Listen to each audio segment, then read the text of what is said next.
call the meeting for the Casco Township Board of Trustees. Okay, Dennis, you know what to do. Thank you. Yeah. Until we have our flag, it's going to be coming, it's going to be nicely mounted, but until then, Dennis is our quarterback here.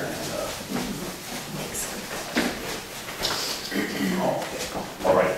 I pledge allegiance to the flag of the United States of America and to the republic for which it stands, one nation, under God, indivisible, with liberty and justice for all. Thank you. You're welcome. All right. For members of the gathered here, we have two citizens comment at the beginning and at the end. So if you have any comments, please, refrain from that, unless if you're something on the agenda, okay?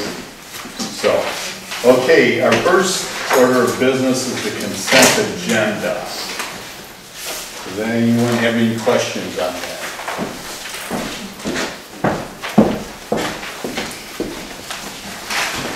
No, I would make a motion to accept the consent agenda as presented. Okay, there's a motion. I'll second that. Okay, a motion and a second to accept the consent agenda as presented. Any further questions? Okay, all in favor? Aye. Yeah, I think so. money. Oh, gotcha. Thank you. Roll call vote? Anderson, yes. Dan, yes. Kaczynski, yes. Stevens, yes. Stover, yes. Okay, 5 ayes, motion carries. Okay, citizens' comment. If anyone wants to discuss any issue. The trash over on Beatty and Eisner Lane.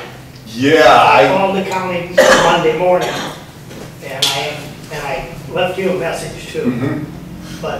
And now there's a mattress thrown out there. I talked to Mike Soplitz, the road commission foreman, and he would say he was going to send a truck down there.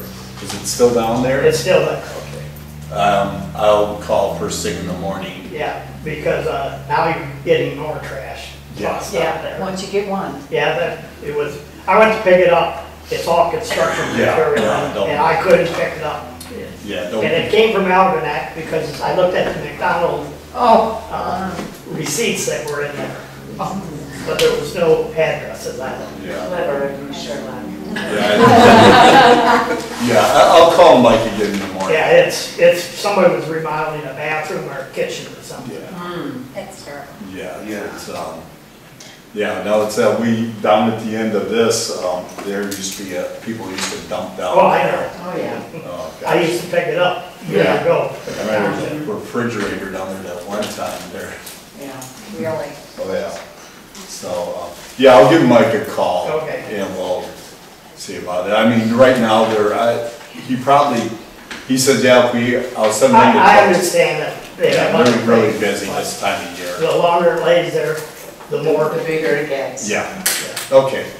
And you're Mr. Wiley? Riley. Right. Oh, Riley. Okay. Yeah. Good deal. All right, Mr. Riley. I'll call tomorrow. Yes, ma'am. I worked the election for a minute, and I was a little concerned that there was a power outage in New Haven, and we don't have a backup generator here. Well, that's something we're gonna we have in the works with our building here eventually to get one. Do you think we could take that $2,000 we got from the lawnmower and pay for the generator or the COVID money? Yeah, I mean, we have COVID money to spend, and we're continuing some of our efforts to upgrade the hall here, and we have discussed the generator. Okay. Yeah. Probably not a bad idea to try to get one before the November election, especially with it being Yes. November, there could be snow, Sure. storms. Yeah, one nice thing though, the trade Edison, since they have been in the last few years clean cutting their easements, the amount of outages have gone down dramatically. Yeah, It's that's October. Yeah. We don't want to get stuck in election Yeah. days. I'll tell you to help us. I had time last week, so I don't know how much I believe in. Okay, all right. Just saying. All right, that's a good idea. Yeah. We'll look into that before. Investment. Yeah. Yeah. So, I mean, just a rough guess, in my house, to purchase a generator and to hook it up with gas electric was $7,000. Don't we have a small generator somewhere? Didn't Wayne have our generator, does he still? I will check. Because then that's something that, you know, if we want to do a full building one, we could sell that one. Okay. And use some of the money for that. Yeah, I'll have to check out the shed, could be very well out there. I don't know, So, yeah. Well, the electrician that's hooking up the sign, could you not get maybe a price or something from him? yeah, he's the one that I had mine do my house. Yeah. So, okay, Okay, that's a good idea. okay. All right. Anything else? Anyone else? Okay, if not, our correspondence, we have Consumers Energy, the one they do want to talk to. We have Norm Broche. And ma'am, you got Catherine Burkholder. Okay, Catherine, welcome. And, Thank you. You want us to stand up? Yeah, Here? whatever you feel is best. So interestingly, I want to put the White House on there. the day after the elections was last week. I was in Brady Township in Saginaw, and you remember the storms rolled through the day after? I came to the meeting, no power, and the clerk said, you know, exactly what you're saying. But thank goodness it didn't happen last night. And I said, thank goodness I wasn't coming to your township last night. It would not have looked good. Yeah, exactly. Well, thank you everybody for having us. I just wanted to thank Supervisor Stevens for allowing us the chance to be here tonight with all of you. So really we're here to have a discussion, more than a presentation. We want to make sure that this is an open dialogue for you as residents and township members just to engage with us. If you have questions throughout the slides, just feel free to interrupt and we can talk about it. You know, this is just an open communication, and really we're here to talk about solar development and what it means in our Michigan communities and what it means for your community here in Casco Township. So Supervisor Stevens mentioned I'm Lauren Brosh. I'm the Community Affairs Manager for Consumers Energy. I represent Macomb County and St. Clair County as well, so I'm your local Consumers Energy rep. And I know we don't have services here, but we do own a ton of property here. And we have our storage wells out here as well. And even driving throughout the township, I noticed our little yellow signs. So we have a lot of transmission lines that are out here. So we're clearly present in your community. So I just want to make face. I started with the company in October, so I'm fairly new. So I'm kind of getting around to all the different communities in my territories to introduce myself. So pleasure to meet all of you. And this is Catherine Burkholder. I'll let you talk about your title. Good evening. I'm Catherine, and I am the Manager of Stakeholder Relations for our major projects. And again, thank you for having us here tonight. And I know one of the first things people start to think about is, you know, if you don't serve our area, why would Consumers Energy be there? And there's a large electric sort of lesson and all that, so I'm going to keep it very simple. You're all familiar with the grid. And we can put electricity on the grid from pretty much anywhere, whether it's our service territory or not, and still create generation for the state of Michigan and get credit for it. So I'm going to be very honest with you, as I got to think of where I came down to get here. This road right here, there's some large HVD transmission lines going up here, and all of that flat farmland that runs underneath it is exactly the place that perhaps Consumers, probably DTE, has scoped it out since this is their service territory. Third-party solar developers would look at that and they'd start knocking on doors and saying, hey, to all the landowners, you know, would you be interested in leasing or selling your land, and what do you think about solar development? That's kind of that key area they look for, being flat, open, and under those HVD lines. So that's just a little bit of background. We'll talk a little bit more about that. But again, when you do this for a living, I tend to drive through farm country going, ooh, HVD lines, you know? And so I thought the exact same thing because I was here early, so I drove a little bit down. I was like, oh, yeah. my property. But that's a lot of what people look for. Yeah. So we'll tell you a little bit about our clean energy plan. our integrated resource plan, or our clean energy plan, we submitted that last year to the Michigan Public Service Commission, and within that plan, we proposed closing our last 2 coal plants. One is over in Port Sheldon on the west side of the state. The other is up near Bay City on the east side of the state. And then we, of course, have to explain how we're going to make up for that generation loss down the road. And so we're going to we have a great map up here that's going to show that to you. But, you know, the one thing about a regulated utility model is we can't just do things willy-nilly, if you will. We have to have a plan in place. It has to be well-researched. We have genius people, the engineers we were talking about, that really run sort of scenarios to say what would happen if we built this much solar and wind, shut down coal plants, but then this happened. Should we look at natural gas, which again is a wonderful commodity for the state of Michigan. So that was our clean energy plan, and we will, it was approved in June that we will be closing Campbell, which is on the west side of the state, in 2025, and then Karn 1 and 2, which was planned to close anyway in 2023, and then Karn 3 and 4 will close maybe 5 or 6 years later. And really, like, closing those coal plants has a lot of benefits too, because it just is going to decrease the greenhouse gas emissions that we're emitting into the air. Currently, it's going to help save water. So it's just overall environmentally friendly as we move towards our clean energy plan. We love this slide because it really gives kind of a nice view of what that plan looks like. It's not like we can do this overnight. That goal is in 2040, and I'm really hoping I'm retired by then. But the bottom line is we have a long way to go up until then. So you can see every year we plan to add more renewable energy. With that comes battery storage, which people always ask about. There's a lot of exciting things going on with battery storage, and it is certainly becoming something more viable for, say, a solar park or a wind farm, where you're creating energy during the day and you can store it and use it at night as we begin to charge EVs and things like that. So it is kind of a nice mix of what we're moving toward. The other thing we do is you'll notice that we still certainly have natural gas, but we plan to phase that out. And then our customer efficiency programs. It always sounds counterintuitive, you know, why would you, and our company is actually required to spend money and educate people on how to conserve energy. And people will say that doesn't, you know, that's how you make your money is. But we say, well, if we don't have to generate as much, then, you know, it saves the environment. And if our customers are using less, it just kind of brings everybody's costs down. And that is our goal.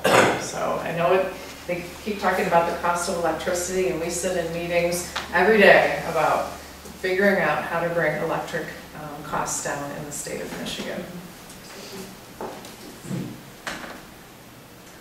So when we talk about more renewable energy, you know, what does that really mean? And for us, that means bringing on about 8,000 megawatts of solar energy.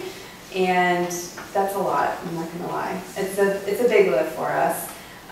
But it's something that our company is really dedicated to, and we are moving forward fast and furiously towards bringing on those 8,000 megawatts by the year 2040. We're committed, we're dedicated to it, and we spend a ton of time talking about it, especially Catherine and her role. So it is something that we're moving towards by the year 2040. And I do want to, I'm going to throw some math out there, because I know in a community like this, farming is obviously kind of looks like the core of your community. There's a lot of farming going around out here. I drove through Richmond, and there's some beautiful fields.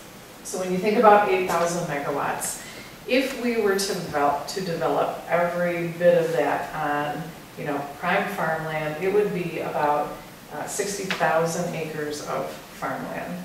So first I want to put to rest that we are looking at lots of opportunities. We look at brownfield sites and, you know, other not, you know, places that aren't farm fields. So it's not going to be, you know, certainly all of that. Then the other thing we consider is, you know, we have a close relationship with Farm Bureau. Of According to Farm Bureau, there are about, I believe it's 10 million acres of farmable land in the state of Michigan. We're only looking at about 40,000 maximum, 60,000 total if we did it all. It'll probably be more like about 40,000 to meet that goal. So, we again have close contact with Farm Bureau, and we listen to our communities and certainly have a lot of input from them because it is a concern for them. So why solar? Why have we chosen to make this lift with solar? It kind of goes back to what we were talking about. It has a lot of benefits. Of course, it has environmental benefits, but as we're doing research and studies and looking, using outside researchers, we're noticing that it's actually going to be more cost effective in the future than the current way that we generate electricity through coal plants and things like that. So this is really a more cost effective way for the future for our customers and again for us as well. And also the flexibility to respond to changing energy needs without building a new power plant. Building a new power plant is super expensive. So this is a way that we can continue to move forward with renewable resources without taking on the extra cost of building a new power plant, which is ultimately going to cost us money, which is ultimately going to cost our customers money. So this is just savings all the way around, and a really big reason why we're moving towards technology. I have a question. I don't know if it's the right time or not. Oh, yeah, go ahead. But will or could private generation systems that can move power back onto the grid be a part of what you're trying to do? What do you mean by private generation? Well, it used to be, what I understood, if you had a system that generated more power than you needed, it could go back onto the grid and you'd be reimbursed for that. I don't know if that still exists or not. So distributed generation, yes. So if someone has solar panels on their home, yes, that is still available. The problem is, and people do get credit for putting that back on the grid. One of the things we consider is, and this is where that comes into play, is we offer credits to our customers who generate certainly their own electricity. They don't require much from us. However, when it comes to putting it back on the grid, what we have to consider is we don't need it. We have plenty of generation of our own, so it's asking our customers to pay for energy someone else is producing that we don't need as a company. But we certainly do, look at, solar panels they came down in cost, and I'm going to be honest, a lot of the reports coming out of China and everywhere else right now, they're going back up because of all the tariff issues and everything else going on in the world. But we have faith that we actually are purchasing some for a plant we're looking at in Muskegon from a manufacturer in Ohio. So we're seeing more of the technology being created here, and that's certainly something worth looking into. The long-term trend is, though, for the price of solar is going. Okay. Yep, absolutely. And again, it was really low for a while. I mean, it was before COVID and before everything else hit, supply chains. It just seems like that perfect storm of one event after another that impacted the cost of the panels. So when we talk about utility scale, I'm going to be, again, we like to be transparent. When I first went into this role, we were always looking, every time I talked to one of our developers, they'd say, we're looking at 2,000, 3,000, 4,000 acres, and I go, okay, that's insane, that's just too much. How are we going to make this work? But in order for it to be cost competitive, it had to be that large in size. It's much less expensive to build in larger pieces of land. We've realized, we go into communities and a lot of them say, that's an awful lot of land. It's not what we signed up for. Sorry, we're not interested. So I think DTE, as well as third-party developers, are getting better at saying, okay, let's scale this down. What can a community manage? How can it be something that the community would welcome, and be certainly more tax revenue for them, for the landowners? We have a lot of farmers who contact us and submit land to us and say, listen, I'm about to retire, my kids don't want to run my farm, My neighbors and I together have 500 acres. What do you think? And so that's what we have great conversations with them. This past spring, we were actually approached by a company. They're looking at that exact same scenario. Yeah. Farmer wants to retire. And, we haven't heard back with a company from California, but we haven't heard back. It was going to be 80 acres, what they were looking to develop. So. Yeah, yeah. And so those smaller developments are certainly becoming more efficient, but at the current time, we're still looking at larger pieces of land, but very quickly realizing that in order for communities to welcome us, we might need to think about something more manageable for the community. We do purchase half of our power. It's 50-50. We want to own half of it. And then again, those developers, they could come here, they could build a project, and we could buy the power from it for our customers. That's absolutely something we do with a lot of them. We have nothing to do with the development, the operations, anything like that. We just buy the power. I always say it's like, if you were to, some people kind of confuse us with being responsible for the development, and we say, no, it's just like if you built a Dollar General or a BP on the corner of your township roads, and we came in and bought something from it, that's all we're doing. It's really the same sort of equation.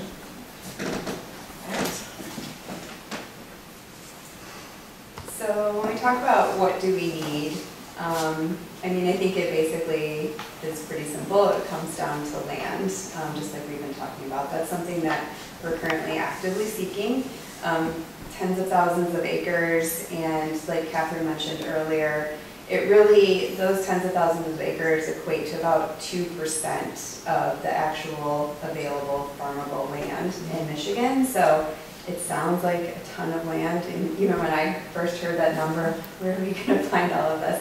But it really, when we looked at it, it's about 2% of available land in Michigan that we need. And again, we're looking at that flat open area underneath transmission lines. And we're just out in communities having conversations about, what do you think? What is your community feeling towards this? Are you open to it? Are you against it? So we're just trying to have an open and honest dialogue about what that looks like, and what we need from you as communities. We developed the Plan Commission. We've had several years ago. We had a company they were very serious of putting one out in the southwest corner of the township. And it fell through for whatever reason. But we developed a solar ordinance. We have small, which would be for home use, that could be approved just administratively and have a bill inspector. Then we have medium and large, and that's more you would go through the planning process. We haven't, took the pulse of the community so far. I know from what we were worried about when they were initially, that the infrastructure they would install would be large, invasive, that would be there for decades. But we're finding out it's not. It's basically like fence posts for fences. They drive into the ground, and that's what they mount. So it could be, let's say, if a solar farm didn't pan out or went out of operation, it could be easily removed.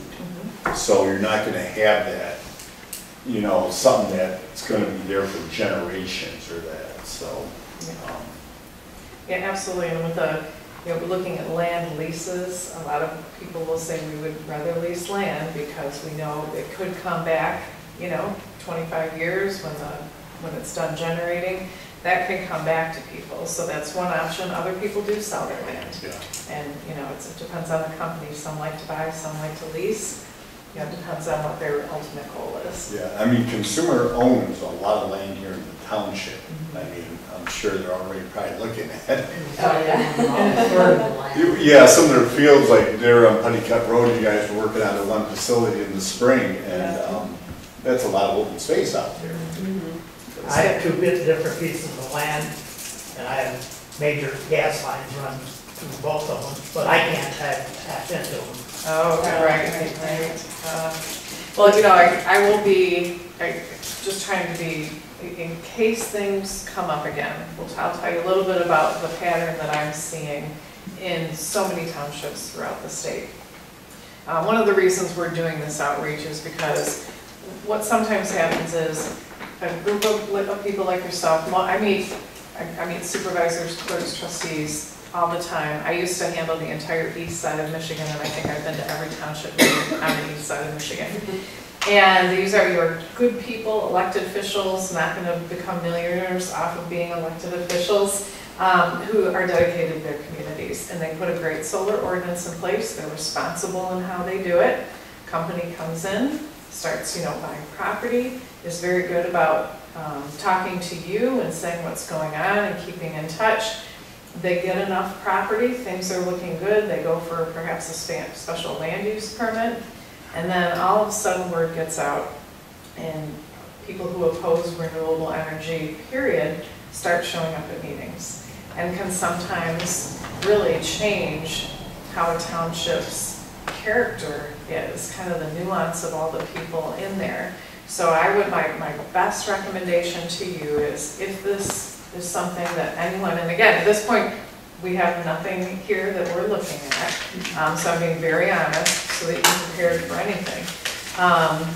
Education is key, and if you do have a developer, I would almost demand, listen, before you even start the ball rolling, we want a community meeting, we want an open house where you educate about what happens environmentally, what happens during development, what are the panels actually made of, what is it, how does it impact farmland, does it impact farmland, and make sure that those questions are answered, because the more you have your community behind it, because they're educated and knowledgeable and feel like they trust the developer, the more cohesive you are when it comes to, again, having to deal with perhaps any opposition that might show up.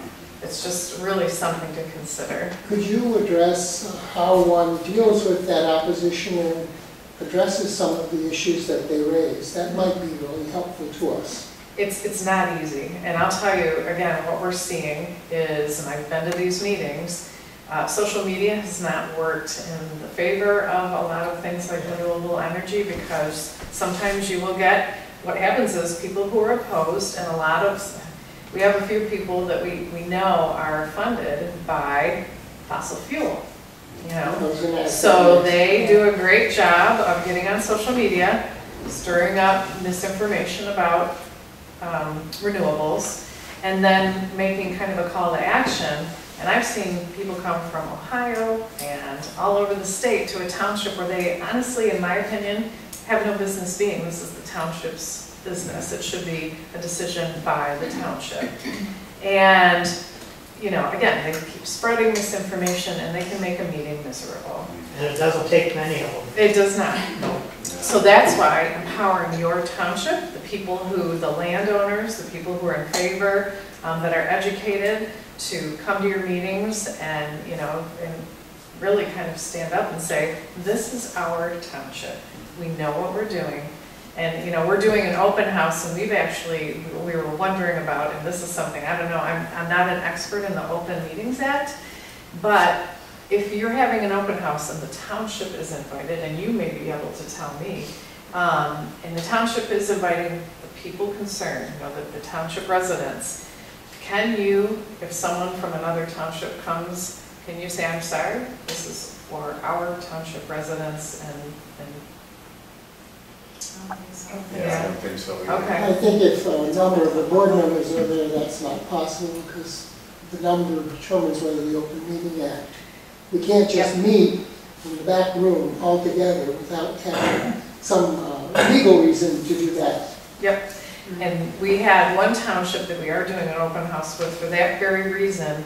They're letting us run the open house, Yes. but are not going, they said they won't attend, or they'll have just one person at a time coming and going, but they will not be there together, they will not talk to each other, so they were very well versed on that. But they were, again, trying to navigate that area of, we believe firmly that this is our township, we want our residents here, and so we need to figure out how to do this without disruption. So that's what they're looking into, and we're on the process of it right now. What's the biggest complaint against or concern about solar, like a solar farm? What's some of the here? So sometimes it's a matter of opinion. Some people don't like the look of it. We hear it about wind farms as well, and when I stand under a turbine, I tend to go, it really doesn't make much noise. It's kind of a whoosh, whoosh, Yeah. whoosh, But, yeah. and it generates a lot of revenue. Townships counties, townships that were going rogue with wind, it's changed a lot for them. But other people hate it. Yeah, there's a neighboring township, I was talking to them on their planning commission, Detroit Edison was looking at a solar farm. I said, what would you rather have, a solar farm or a landfill? Because you're in the perfect location where, you go, ooh, solar farm would be much better. Right. And we've had wind farms say, oh, I'd rather have solar, and solar say, oh, I'd rather have just a wind turbine. It really is, it's a matter of. I know Detroit Edison, this area, it's not a wind corridor. The very northern part of St. Clair County is, but further on south is just not a wind corridor, so we're pretty we tend to safe. stay like along the lake shore too, where there's just a lot more wind generation coming off of the waters. Yeah, and you look at, they have a thing where they have to meet all the standards, and they were showing a township up in Huron County, and it was primarily agriculture, and there was very few places where they could actually place the windmills. Yeah. And again, we're a little particular about solar as well. We don't like to cut down trees. That's one thing we didn't really talk about was, I think it's like number one, $4,000 an acre. Number two, it is not environmentally sound to cut down trees to put solar in. So we don't like to cut down trees, and that's why open land is far more interesting to us. Okay.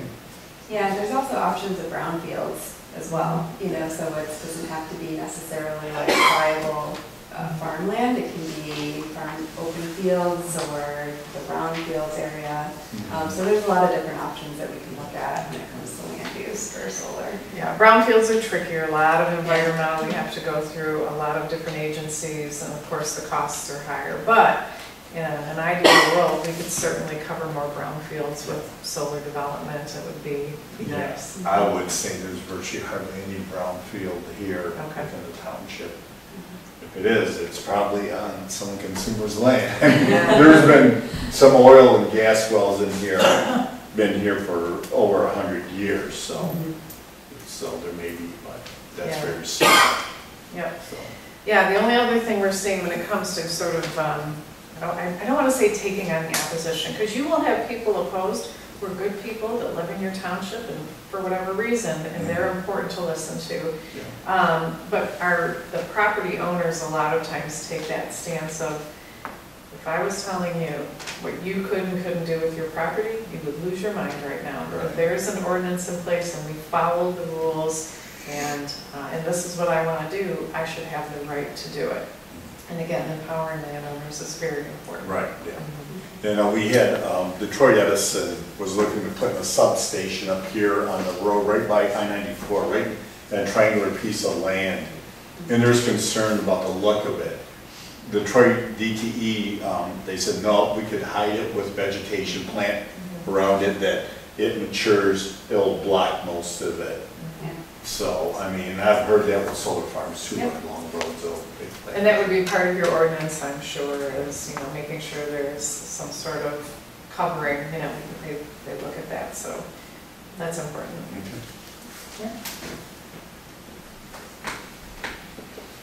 I already talked a little bit about sale or leasing of property. Certainly there's income from easement agreements, and then, revenue for critical basic services. So like any build you would have, there's always going to be some tax revenue from this as well. And then how we can work together, this is kind of something we covered as well. Just working closely with landowners are going to be key to our development in our solar projects. Just having those open discussions. If landowners want to go online and submit their property for consideration, we're going to have those one-on-one discussions with them to talk about, what are the options here, go through all of those before we make any type of agreement. And then communities, of course, like we just discussed, doing placing ordinances, either favorable or unfavorable, but I know in your case we have favorable ordinances here. As far as next steps, really learning more details about solar and how we can work together. This is our website here, consumersenergy.com/mysolar. I feel like if I try to pull it up, it's going to lose everything. But essentially, it's a great website. It has all of the information that we talked about today. There is a simple form that you can fill out if somebody's interested in having their land considered for solar development. You just submit that, and someone will reach out from our team to talk about, what your land looks like and what those options are for you. Yeah, they're very good. They reach out within about 24 hours. And it's just a little button that says submit your land for consideration, and they do a quick check. So Can you give us some idea what the real economics are involved both for the landowner and for the township, what the real numbers are like? I wish someone would give me those numbers, because that might be the number one question I am asked. And every time I ask it within our company, they'll say, well, it depends on so many things. I can say for land, what I've been told is usually they pay about market value or better, depending on how close it is to the transmission line. Yeah, and again, whether or not it's adjacent to another land that is near transmission line. So there's certainly some things that come into play. It would seem that there would be examples extant already. Yeah. You have relationships already that are established, aren't you, with contracts and so on? So interestingly, no, we have not built a large-scale solar development yet. And I don't know, I haven't looked or asked, I know that there's there's a large solar development in Shiawassee County. I don't know what their revenue is from that. So that's why this is honestly relatively new to us. We've been doing a lot of education and a lot of, work just getting things rolling. But we didn't know how invested we were going to be until our IRP was approved. So now we're really out there looking. But I've had some of our tax people say something along the lines of, well, your tax assessor should be able to, based on, space, if it was, X amount of property, and, you're looking at the valuation. And I will say this, there is legislation that is changing that we're looking at for payment in lieu of taxes, or PILT as we call it. So basically what's happened in the past and historically is sometimes, like with wind farms, you build a wind farm, it's worth X amount of dollars, that's, all on paper, but then there's a depreciation value as technology changes, as years go on, as there are new ways to generate electricity. So you're constantly negotiating with townships about what the taxable value is. And it goes to court, and no one wants that. We don't want that with our communities. There's nothing worse than that battle. So payment in lieu of taxes is a way of just looking at, okay, can we agree upon, if this is going to be in your community for 20, 25 years, X amount of dollars that you now know will be coming into your township, your county, every year for the next 25 years. And then of course, agreeing on that number. So that's legislation that is currently out there right now, and we're hoping for some sort of movement on that soon, because we have township officials who say, boy, we would sure rather do that, knowing, number one, we can set a budget and we know this is coming in every year. Number two, not having to negotiate that. So there's a lot of pieces in play right now. Do you have any developments in Leelanau County? So Leelanau, unfortunately, well, it's not unfortunately, is a beautiful hilly treed area. It is. I love spending time up there. There may be some flat ground, but there's still a lot of farms up there. It's not an ideal area. I know they might have been building a very small one, someone like a 5 megawatt up there, but yeah, those areas are just not quite what we're looking for. What would you say in Michigan, what county would you say would be your most advantageous site? So right now, I can tell you the places I'm spending the most time are Saginaw Bay, down in Hillsdale, a lot of southern Michigan. Again, it's rural Michigan. Yeah, there's a lot of flat rural farmland down there. Monroe County. Monroe has a lot. Yeah, Monroe County and Bay County, or like the Platte counties in My Michigan. wife from Cass City, Bad Axe area. Oh. It's her whole family's up there. Where is, Dan, where is the city, the township of Ubley? That's one place I remember seeing. That's in Central County. Albany, that's here in town. Is that Huron County? Yeah. I remember seeing big Yeah, her aunt and uncle own the Huron Improvement up there, Bad Axe. Yeah. And there is a lot of wind power. Oh, yeah. Yeah. And when they go knocking on doors for solar, they're like, DTE's already been here, and then they Oh. start naming other developers. Yeah. Some people would rather deal with us or DTE because they're familiar. Mhm. They don't want that out of state. Yeah. So they're certainly legal and they can do that, but, you know, that it depends on who it is. When they first went in, there wasn't much opposition, but now you have, and it's a group, Mm-hmm, and they show up they do. and they're not from the area, No. and they're up to fight the wind power mostly. Yeah. Yeah, they had a problem with some of those townships up there. They're getting their land lease, but the only problem is the members of the township board were the ones that they Oh, were yeah. leasing, That was so, one or of the- their planning commissioners. So they had to put out to the vote of the people. And one township turned it down. Yeah. And the people turned it down. Evergreen Township went with, had trouble with that. No? Does nuclear power play any role in this transition? So, great question. I can tell you right now, we have engineers, Teresa Hatch, a few others who love nuclear. They said, oh, if we could just get used to it and look at the newer technologies. Sure. The problem is there will always be waste. You know, what do you do with the waste? No one wants to talk about not wanting something in your backyard. Recently a power plant was closed down in southwest Michigan that we used to purchase power from.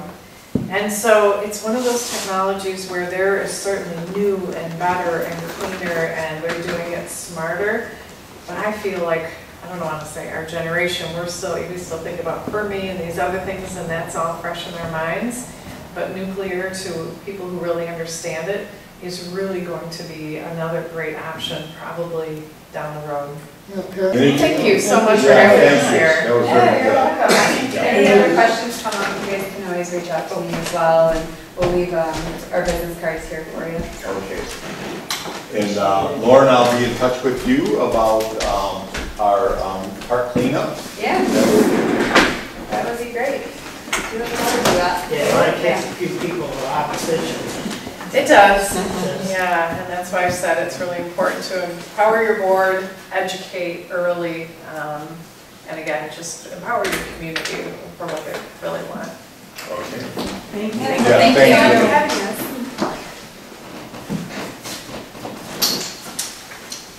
Okay, moving on.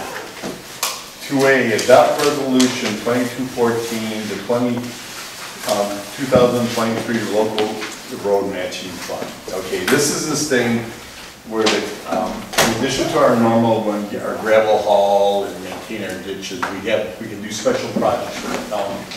Right now, this year, we're gonna be doing St. Clair Highway between Meldrum and Church, and we're using the ARPA money that we're getting from Commissioner Rushy there. Myself and I was talking to Mike Soplitz, the road commission foreman. He suggested we need a lot of ditching done. So I said, yeah, let's do that in 2023. So come to find out, the amount that here for ditching is only $50,000, $25,000 from the county and $25,000 from us. St. Clair Highway, that is being $140,000. Okay, I don't know why the difference they ought to have. I mean, you just think the ditching, the amount of ditching we get for $140,000, but that's the rules. And Bill Hazelton, the road commission director, he was saying next year they're going to send out the prices of the thing. I said, yeah, because I didn't know how much it was for ditching, but the price is going to be $50,000, $25,000 from us. And we have a resolution, 2022-14, to make this happen. This is the St. Clair County Road Commission has established local road system funding assistance program for policy number 75, revised October 2009. The road system, whereas a local road system abundance program provide matching funds to the township for improvement of local roads, whereas Casco Township identified various roads improvement using the local road system funding. Now therefore resolved that Casco Township application St. Clair County Road Commission for funding under the local road funding assistance program for the year 2023, the above named roads, which is various, meaning for the ditches. Further, that Joseph F. Siemens be authorized to sign the application on behalf of Casco Township. Okay. I have a question. Yes. You said that the money from Commissioner Rushing is going for this? I thought that was Siren was. That's from the other Commissioner Riley, was it? Or, yeah, there's the other commissioner, they were going to do the sirens, but our commissioner, Dave Rushing, said, well, Okay. yeah. Yeah, because wasn't that coming from Algonac or Clay Township? What's that? The siren money? Yeah, the one county commissioner over Yeah. there. Yeah, that's, Yeah. because each county commissioner had so much money. to do. For District 6 here, Dave Rushing, he says he wants to give it back to the township to do what they want. We said we wanted to do a mile St. Clair Highway. And the alert side, we're having two put in the township, one here at the hall and the other one down in Americana Estates. That's paid for one of the other commissioners. Forget their name. Yeah, And, but that's, yeah, yeah, from Clay Township or Algonac. right, yeah. So, And another question, you double check the number on the resolution? I believe it's correct. You did double check it? Yeah. Okay. Okay, any other questions?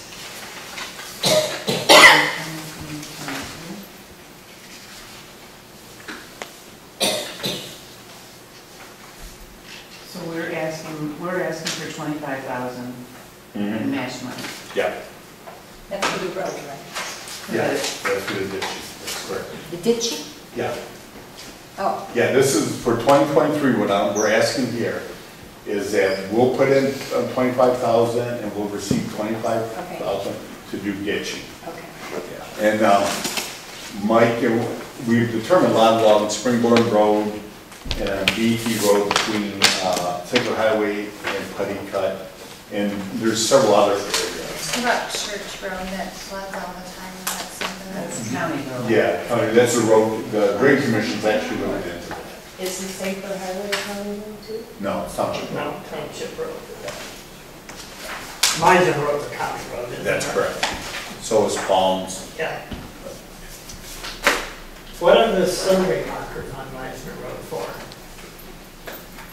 Yeah, I'm not sure. They're all, or about, from just this side of Church Road, they run down about 2.5 miles. It could be Edison or. Every half mile, no, the county put them all out. Oh, yeah, I don't know. Okay, I'll call Maybe it they're tomorrow. gonna pave the shoulder or something. On Meisner Road, well, they can go faster, man. Yeah, I know. Yeah. We ought to certainly want to see that happen. I'm not seeing a resolution number. Yeah, it's right at the top. It says Sanborn. Oh, jeez. Okay, I'm gonna have to get, well, we can pass the resolution and I could get a better copy. Well, I'll make a motion to pass the resolution. I'll support the And motion. for the retitching along various roads in Casco, which I take to be Springborn, I hope. BT, which needs it. And then we'll attach a resolution number to that. Yes, it's 2022-14. 2022-14. All right, then I'll make a motion to approve 2022-14 resolution. Okay, we have a motion support to adopt resolution 2022-14 for the local match for county funds, and a cost of Casco Township, $25,000, and $25,000 from St. Clair County Road Commission for a total cost of $50,000. Roll call vote. Anderson, yes. Dan, yes. Kazinsky, yes. Stevens, yes. Stover, yes. Yes, okay. I'm But- just thinking it's not anywhere near enough money. 5 votes But in, we'll see.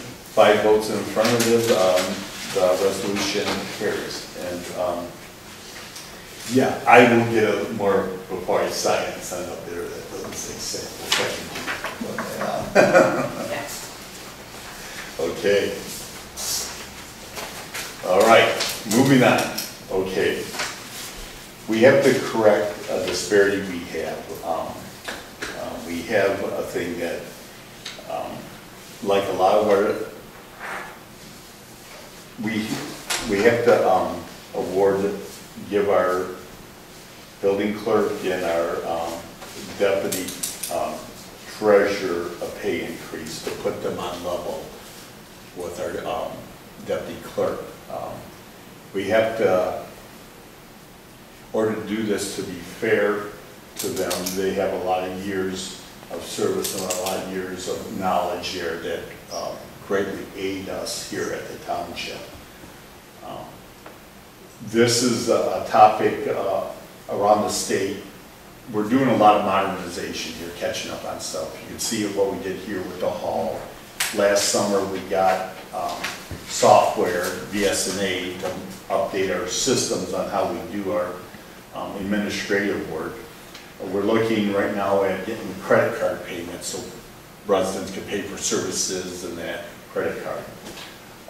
The MTA, there's a lot of concern on that. They have a tool here I could research into townships that are similar in size of us, our taxable value, and find out what our what a fair system is to pay our employees. I have a question. Sure. In your note here, you said that we violated the rules, the board adopted an employee handbook. What exactly did we violate? Well, it was the thing about the number of years in service. Do you have the copy of the handbook to show? It's down in my office there. Okay, because I don't see where we violated that.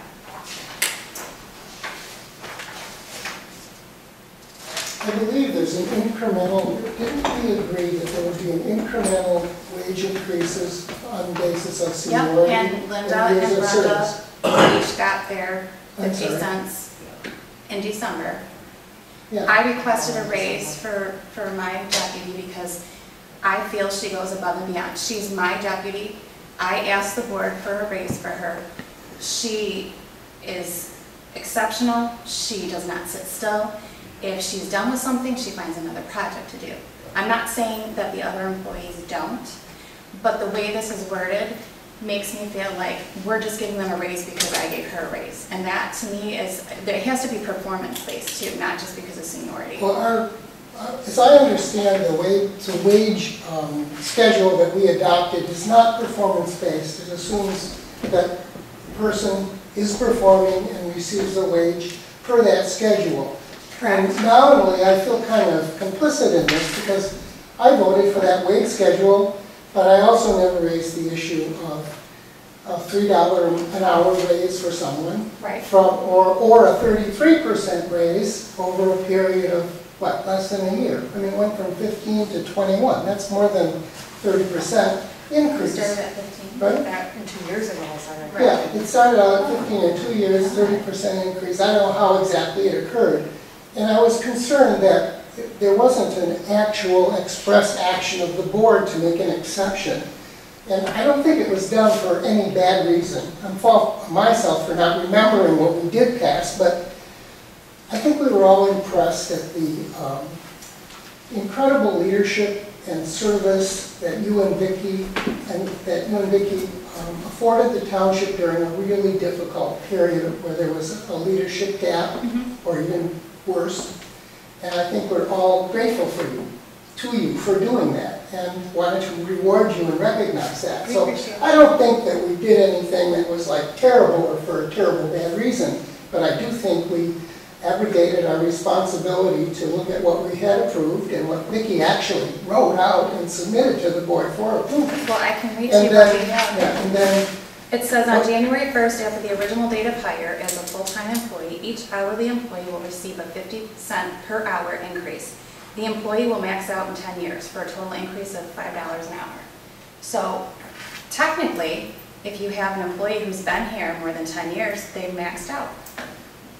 So we're not following it by giving I anybody understand. else No, I 50 understand. cents. So this But is what I'm gonna recommend. I recommend that we table this and that we figure out what we're doing and then go back and visit it. Because Well, also, 2 months ago, Katie requested a raise and we agreed to table it and have an office meeting, which we never had.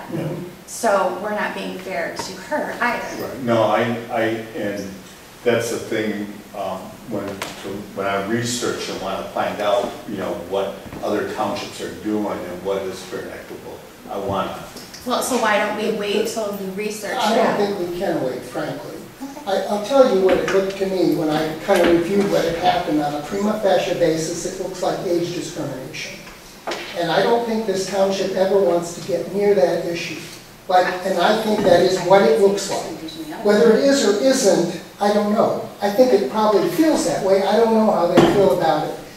But it's a demoralizing thing to see what happened in view of the schedule that they have been living under for a long time and not really complain much about, and then to see this happen to someone in 2 years without an express action of the board that does this for some reason. We don't have right now a qualifications or performance-based method of hiring employees.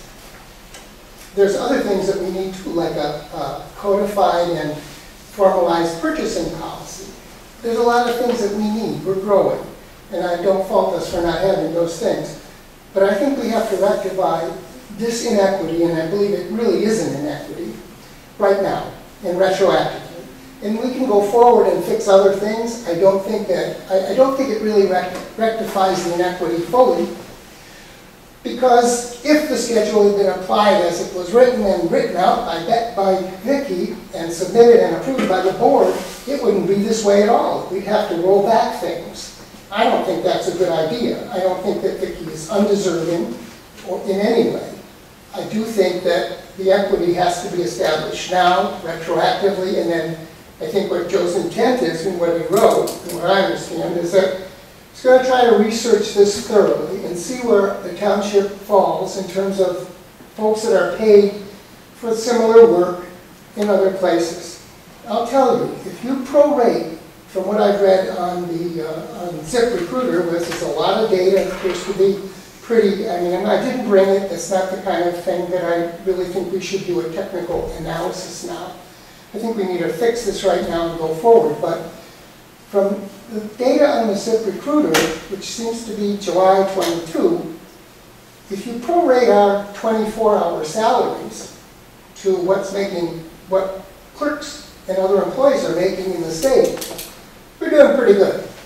Because we work 24 hours. You know, the service in the office is nominally 24 hours. There's some other added duties for the elected officials, meetings and so on, that go along with it.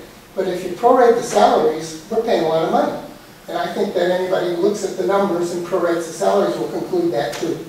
Yeah. So, well, and maybe you not, also and we're have not to figure out industry, we are public service. if someone is working and maybe, say, making $16 an hour, but they're working 40 hours a week, they're working more, but they're earning more, and they get benefits, Yes. which we don't offer.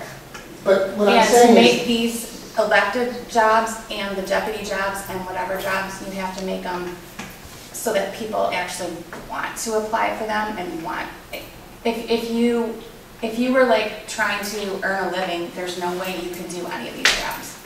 Unless you were like, unless your spouse worked and you didn't need the money and then you could, you know. Well, these are part-time jobs though. They're not full-time jobs.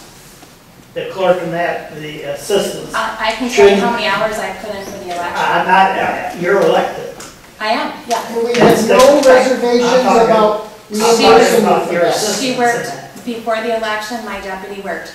We worked Friday, And she Saturday, gets paid an Sunday. hourly Yes, she does. salary, Absolutely. but it's not a full-time job. No, it's not. So It could be, because it would probably benefit the residents for us being open longer. I don't think so. But, all right. And I'm independently well.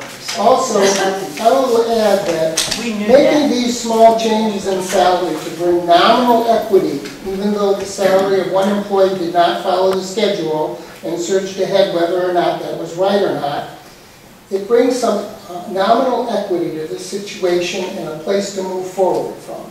And I think it's important to do that, just because of the way it is in the numbers and the ages of the employees and the service, the length of service of the employees. You I think can't be we have basing to- their pay on the age of the employee. No, you can't. Because You if can't so, discriminate you'll be a against whole them. lot of money, don't you think? I mean, that- No, that's not the point. It's that you have a younger employee who hasn't worked here very long, being paid a lot more in a very short time than two older employees who worked here for a very long time ever had the opportunity of getting, because they were locked into a certain schedule.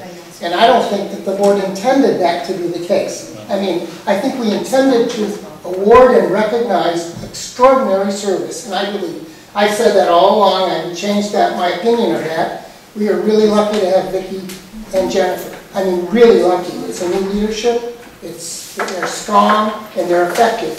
No reason not to reward them, but there's no reason to leave two older employees who've worked here forever behind, and that's what's happening, and that's what it looks like. I'm not encouraging them to file a lawsuit for age discrimination, but it doesn't look very good. They would never do that. But I just don't think this township wants to get near the issue of age discrimination, cronyism, or anything like that. We've been clean of it for the 25 years I've sat on the board, and I want to keep it that way. And I'm going to put up for that, whether I'm defeated or not. I'm just very strong on it. I've defended employees who encountered this, from young supervisors on the job who had problems with this. I experienced the similar kinds of things in my own professional career, and I'm just going to stand up for what I think is right here. Well, and I have to say, Not put it I on. have no problem with Linda, and I have no problem with Brenda. I think they do a good job, they do their jobs. But what you're basically saying with what you're saying is that you don't value Vicki as much as you value Brenda and Linda, because I requested a raise for her, and in our handbook, this raise is like an automatic. It doesn't say that people can't request a raise. So, and we've given extra vacation time. That's not in the handbook, and that was okay. So maybe all the other employees should get extra vacation time. I am not taking anything from Vicki, not my approval and my appreciation, nothing at all, no money, nothing. I am just saying that in this case, before we go forward, and that maybe that Vicki shoots ahead down the line tremendously because of her talent, her experience, or whatever, and we go to a performance-based or a qualification-based payroll system. We don't have that now. I just think we have to get this right now before we go forward and have a good way of consistently doing this, not just by people coming in asking for a raise. So I don't know why anybody would be against it. It's not very expensive, and it's not really anything that has profound, deep meaning, except Maybe perhaps I wrote in the letter, I could have wrote it a little bit better. And, It's written. Yeah. That's good.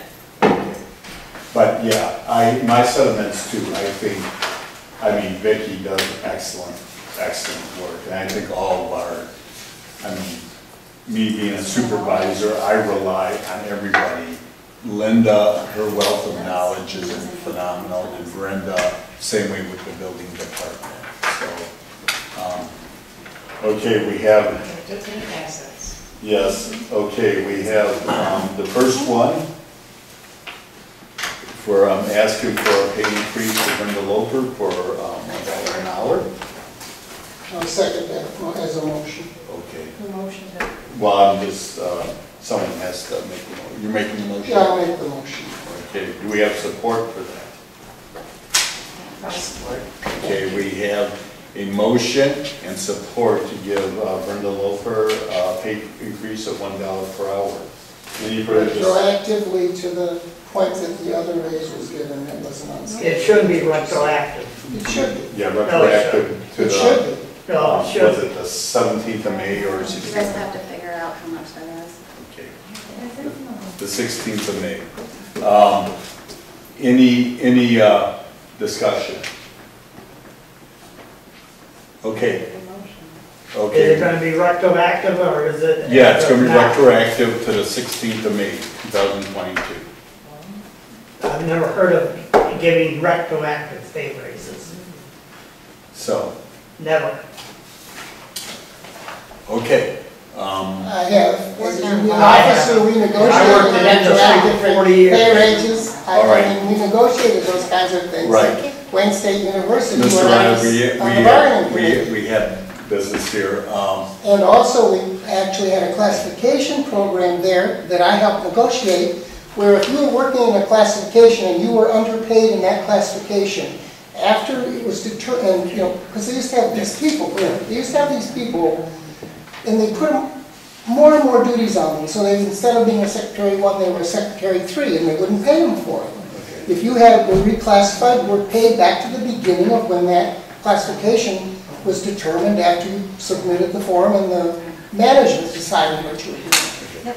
All right. So, All right, I have a motion on the table to give Brenda Loper a $1 hour pay increase retroactive to the 16th of May, 2022. Okay, a roll call vote.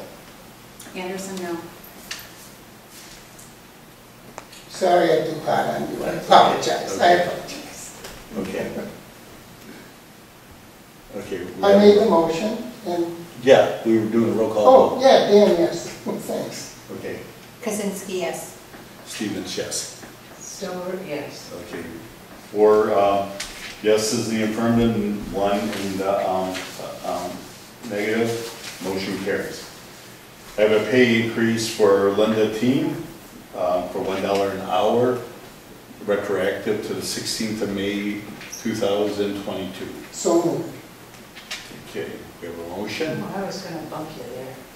What were you gonna do? I Cause was trouble? I was gonna see your dollar and raise your quarter. Well, she's your deputy, I know right? she's my deputy. Yes. Thank God. Thank God.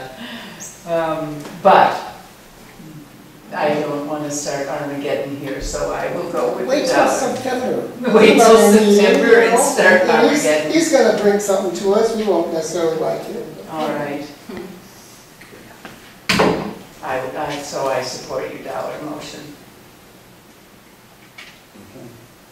All right, we have a motion and support to give Linda Team a $1 an hour pay increase retroactive to the 16th of May, 2022. Okay, roll call vote. Anderson, no. Dan, yes. Kaczynski, yes. Stevens, yes? Stover, yes. 4 votes in the affirmative, 1 negative, motion carries. Okay, next business. Park cleanup. On Saturday, October 1st, we're looking to have a park cleanup there at our property there on, at the Bell River Park. The young woman here, Lauren Broche, they wanted to do something in the spring, but I said it was wet down there and would not be advisable. So we're looking at 1st of October.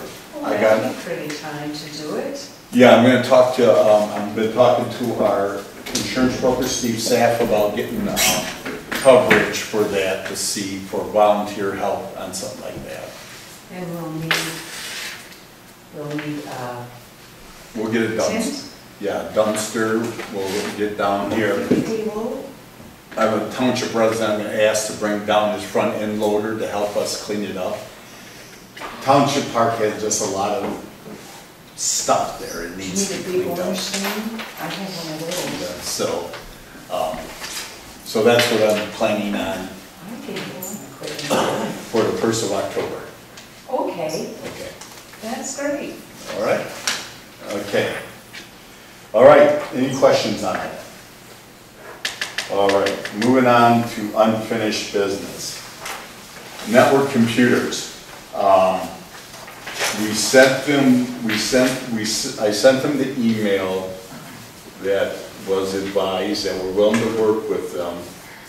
This was advice given to us by our attorney, Chris Anderson. And so I sent the email to them saying, hey, we're open for discussion. I have not heard from them. So I called Chris up about a week later and said, we haven't heard. And she said, send another email to them asking about whether they want to hear from us or deal with us. I have not heard from Mr. Rader at all. Are they still in business? Well, yeah, I'll call one of their townships they deal with and see. So we haven't heard nothing from them. Okay, any questions on that? Okay, next one, park update.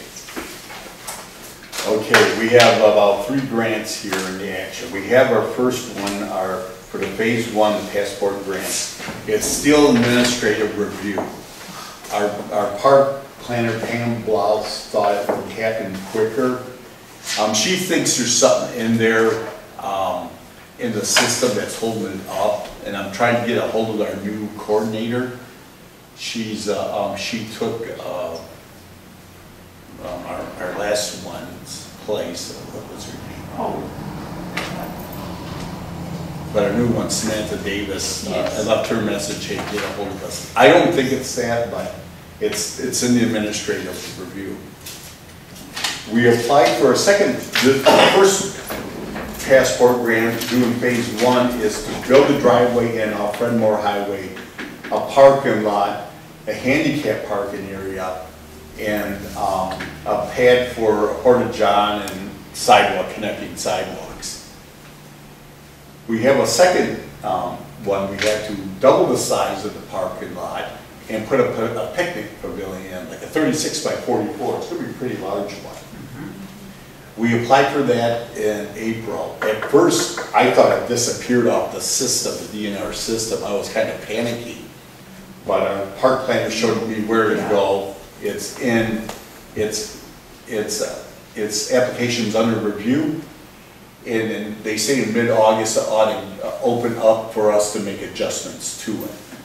So that ought to be happening soon. Good. And we'll know in the springtime if we're awarded that. St. Clair County is offering money. Right now our driveway and our parking lot is going to be gravel. But St. Clair County is offering ARPA money for Parks Rights. So I'm going to apply for them to have that paid. So I got with the contractor who did the parking lot off here to the south side of the building to give us an estimate on how much it is to pay. Okay. And that's going to be due in late September. And so hopefully that'll work out. We'll get it all paid instead of just a handicap parking area. But the gravel they're putting down, it's going to be base for anything if we want to pay. That's how they design it. Okay. Okay, any questions? All right. Next one, broadband update. Oh, Mr. Hockney. All right. Okay, I have, get these separated down. Thank you. Okay, yeah, we You already got that? That's good, because I have to apologize for the, I can't get the printing to come out in the same mold on the front and the back. So what I've accomplished this past month was I ended up speaking with Dan Manning twice. He's on the Connected Nation Michigan side of the house. I wrote an email over to Peter up in was it MPC in St. Clair County. He directed me to Jeff. I think it's GEOFF, Letting Prepare. I'm not sure if they've been in Casco. Dan wasn't sure where they were operating at this point in time, but they're supposed to be through the entire state by the end of the year. And the map for Michigan is supposed to come out by the end of the year, which can then be presented back up to the FCC. For those of you that don't know, the FCC has designated that a new set of maps are supposed to be being developed to show where the broadband connectivity is and where it is not, and more accurate. Multiple states, 26 states I read this morning, one of which is Michigan, are looking at it and they're already feeling that the new map is not going to be accurate enough, and so that's why the states are commissioning their own maps.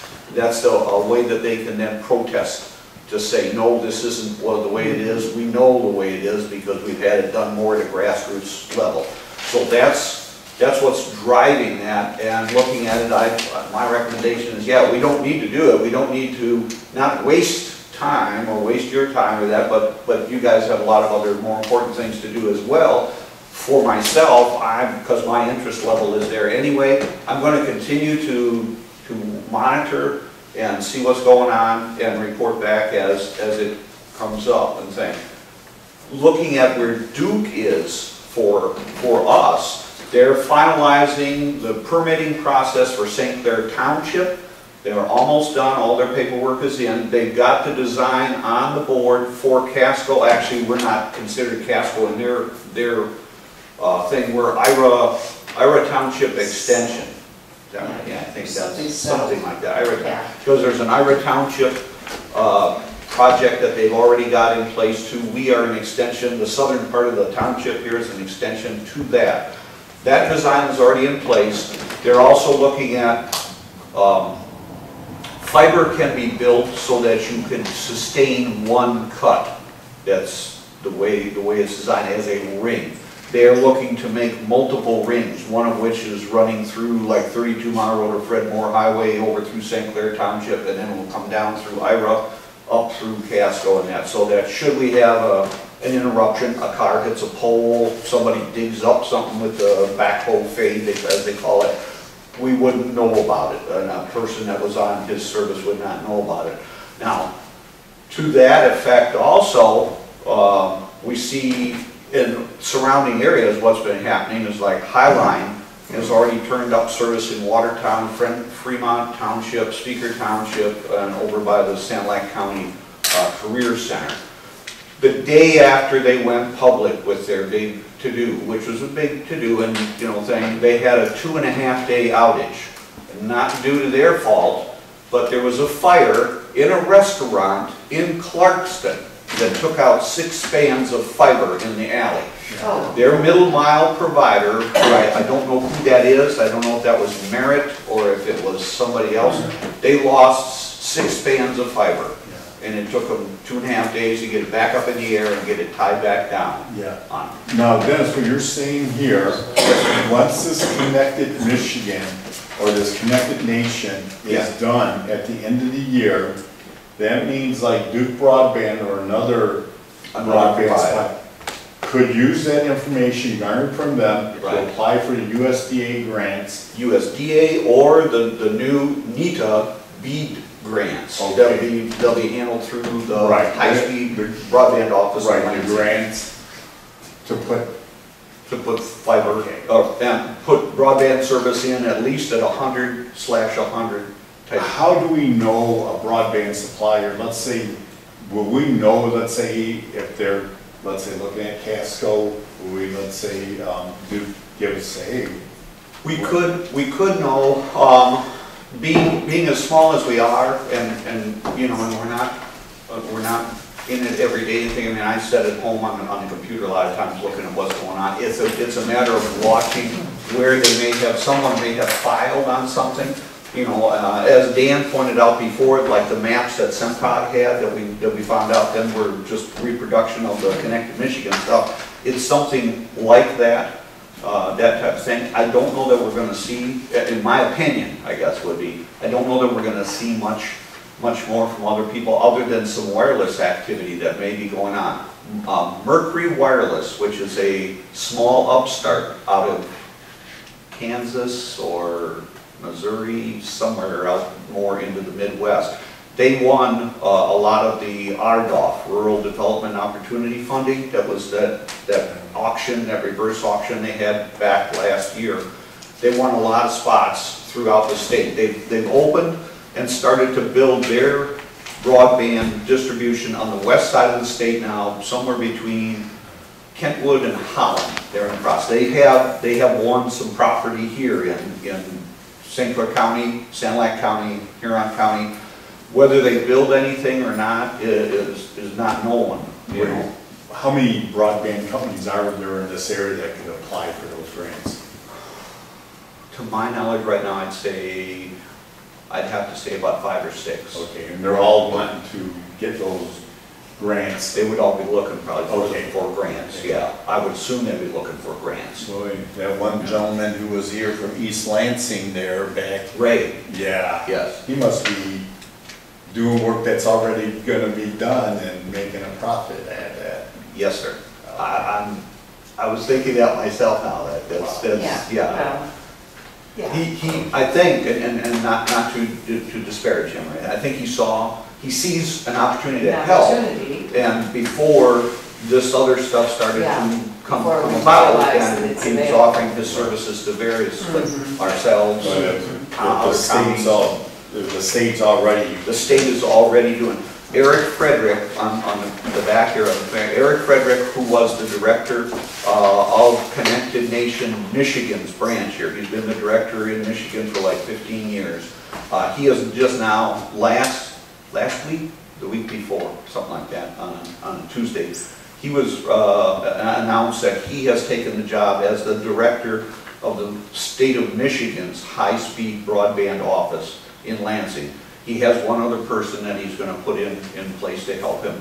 He's a very technical person. He's a good person. He's I don't know if this is the right word because I'm not sure. He's bipartisan. He's not of a political nature. He's more concerned with the fact that we don't have enough broadband, we don't have it in the right spots, and we need to get it there, and that's what he's been doing at Connected Michigan. And I would think we're going to see him continue to do the same thing as the director of the state Okay. thing. So. Good, so we can. So I'm thinking, you know, I will continue to let you guys know and keep saying, but we don't need to do the survey, we don't need to go through all that that we're It's talking already about. been done. It's not needed, not necessary. Good, thank you, Dennis. You're welcome. Any questions for Dennis? Anything? No, thank you. Yeah. You're welcome. Okay. We're getting there. I know, we are. It takes time. Okay. Anytime now I can release those homing You pigeons can, of mine. you will. I have to send messages that way. All right. Thank you, Thank Dennis. you very much. Good Thank night. you. Yeah, take care of it, Dennis. I will. Okay. The last thing, the Marine City Corridor Study Update. I gave you a,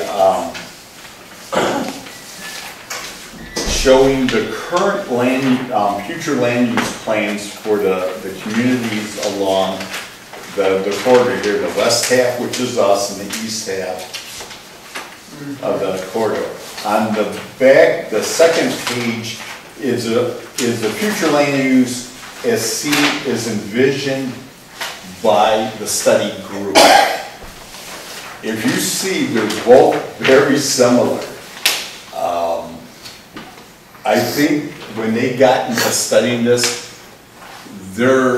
what they initially expected and what reality is were two different things. They were saying the amount of industrial needed, they envision, is already accounted for and zoned accounted for in Casco and Ira.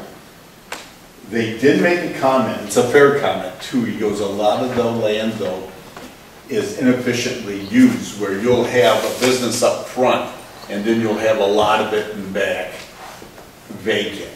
And Yes, but it's privately owned. understand that, but is there a way, I'm gonna talk to Steve and see, is there a way, if this has been faced by other communities, is there different strategies on, to have property owners sell back portions, you know, say, hey. Well, Yeah. that's reasonable. Yeah, but it's a strategy, right now, we're envisioning like, a dual water main on our side of Marine City Highway from County Line up to Meldrum Road. Currently, the businesses we have on Marine City Highway have to drill underneath the road. So I can envision that, and then a water main up from Long County Line up to I-94. So, but there was no That talk. would be in Lennoxton, Chesterfield, Lennoxton. No, it'd be in our township. On our side, On what? What's that? If it's just going to County Line Road, No, up to county line up to 94, along County Line Road. that's not our property. Yeah, in Casco.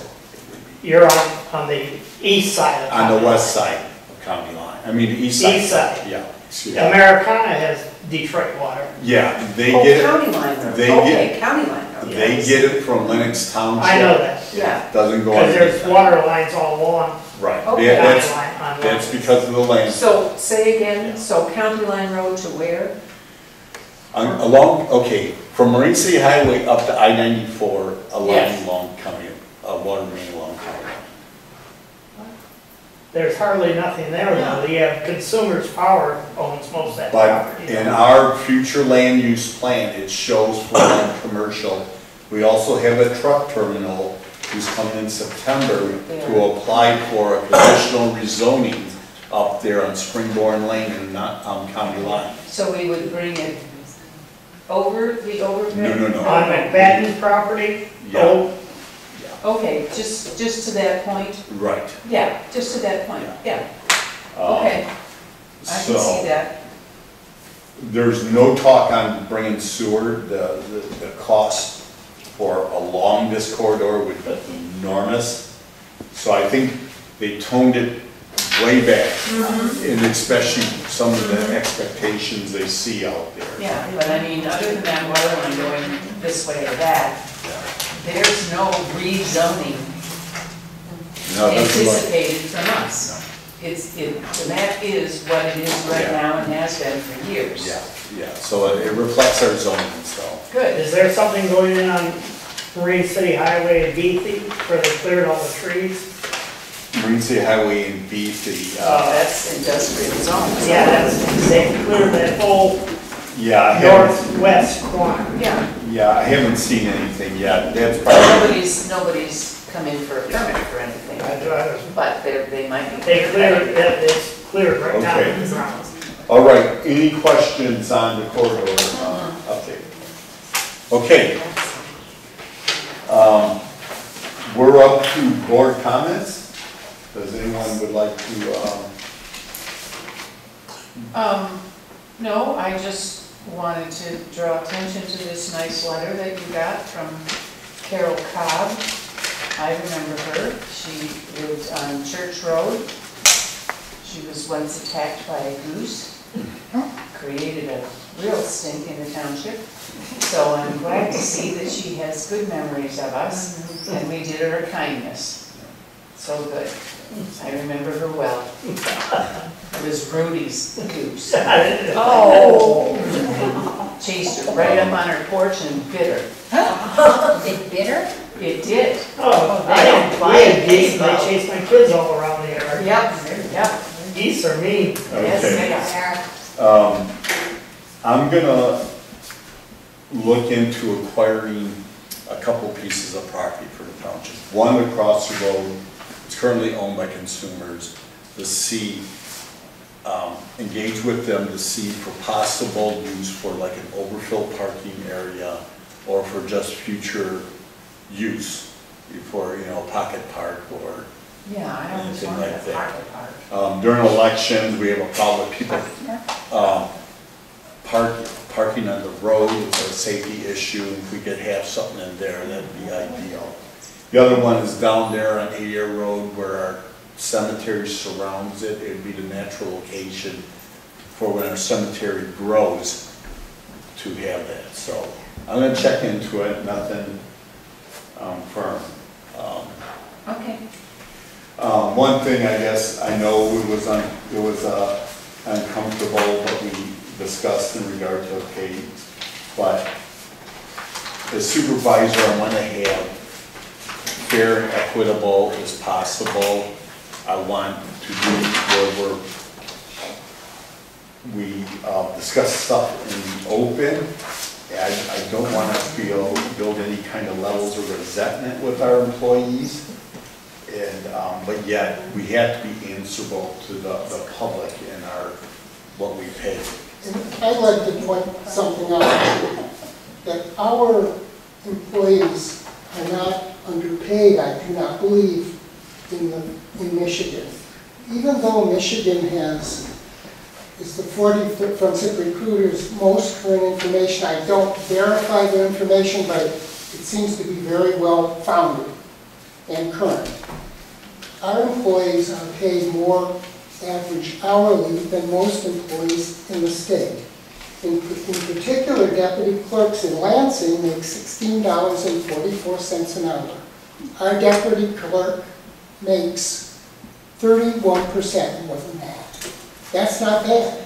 I know it's only 24 hours a week, but this is a big city that we're talking about, and this is that has 10 times or more our population. We have 4,600 people. So I think that we're paying equitable wages, if not on the really high end, because if you look at the prorated salary, it's above any salary that any clerk makes in Michigan. Above. At least by ZipRecruiter. Now it's true, Michigan is 43rd in terms of what we pay employees out of 50. That's pretty low. So, but even taking that into account, we're public servants. I mean, Joe and I were trustees for 25 years. We never asked for a raise. I think I got one maybe once at 50 cents an hour. That's not why I do this. I mean, it is why Vicki and Jennifer do this. They have families and support themselves for a living. But I think we're paying fair wages here. And that's why I have no problem with giving two employees who've served so long and well, $1 an hour. Okay, any other board comments? No, I appreciate your efforts. Okay, we have one last public comments. Does anyone have any? I enjoyed the meeting. Oh, well, And I I was will back. glad to see you, Dan. Okay, all right, thank you. Okay. Regarding your salaries, for years I thought you people were underpaid and was glad to see last year you finally started to rectify that. Yes. And everybody got paid increase. What disturbed me this year was, I know that Jennifer supervised the construction of this building. You took on that task as part of your clerk work? Nobody else was here to do it. That's not And I also did the budget, which was the supervisor's job. But did you offer to do it, or were you There was a told by supervisor. somebody you had to do it? What's that? Were you told by somebody you had to do it, No. or did you just Nobody volunteer? would do it. So She I, offered extraordinary leadership. Yeah. She really did. Yeah. And we're grateful for that, but then came the aftermath, where she came and wanted an extra $8,000 after the fact. And you granted that, and I have no problem with that, but to me now it sets a precedent. Because ever since then, we've had like the building inspector, the clerks, everybody coming forward with their hand out again. Yeah. Well, And the building inspector, though, we offered him for the office work he does. Before that, he was getting paid on the inspection he did. But he does spend time in the mornings here in the office. That was, But my point is, Joe, everybody now is, every other meeting is somebody else getting a pay raise. You understand how that looks to us? and And after the fact is not the way to do it. If someone is doing extra work, they're either doing it of their own volition, or we will give you $500 or whatever you decide ahead of time, not retro. So don't yell at this man for giving $24 a week retro when you gave her $8,000. I didn't give her nothing. Well, I know, but that's what they to have. talk to you about that. But that's my point. It's, the Jennifer and Vicki, they took upon this project. We were kind of forced a lot of way where the basement was leaking. They took it on because at the time the supervisor didn't engage. They took on the roof and that, and they've really renovated this and made this into far more of a functioning facility. And I understand. They fixed a lot of things that were wrong. We all Here, appreciate that, but with you see their own how that looks initiative. to all of us now? That every month it's somebody else wanting another pay raise, another pay raise, another pay raise. So either you do it for everybody at the same time or not. Okay, anything else? All right, if there's no other comments, we're up to adjournment. We have motion to adjourn. I make a motion to adjourn. I'll second that. Okay, a motion and a second to adjourn. All in favor? Aye.